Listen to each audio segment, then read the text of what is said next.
This is the VOA Special English Economics Report. Energy has become an important issue in the American presidential campaign.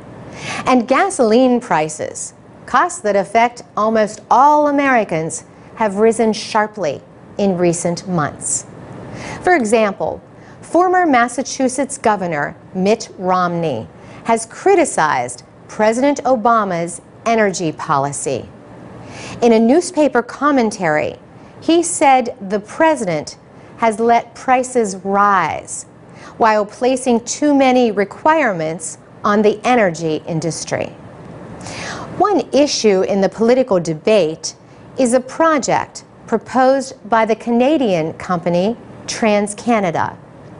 Its Keystone XL pipeline would stretch more than 3,000 kilometers from Alberta, Canada, to several oil processing centers in the United States.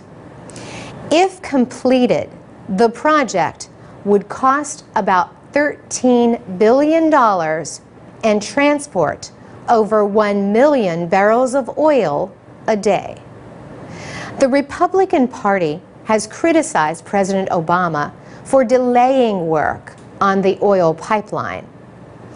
Republican Doc Hastings serves in the United States Congress. He says the party wants to use all of the nation's energy resources.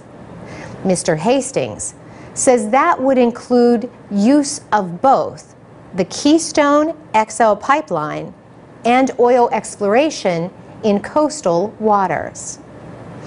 He says Republicans in the House of Representatives have passed reforms that break down government barriers to America's natural resources.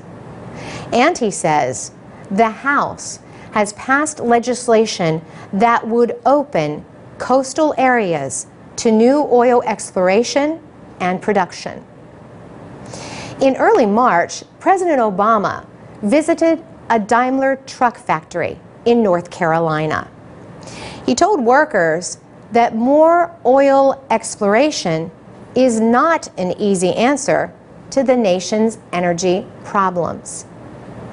He said the United States has 2% of the world's oil reserves, but uses 20% of the world's oil. He said this means that even with increased oil production, there is no easy answer to high gasoline prices. Workers at the North Carolina factory build alternative fuel vehicles. Mr. Obama told them that new sources of energy mean more jobs. The president has called for tax breaks on clean energy vehicles and urged local governments to buy them.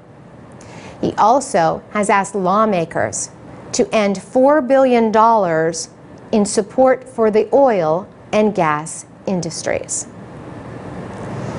For VOA Special English, I'm Carolyn Prasuti. You can download texts and MP3s of our programs and learn English at voaspecialenglish.com.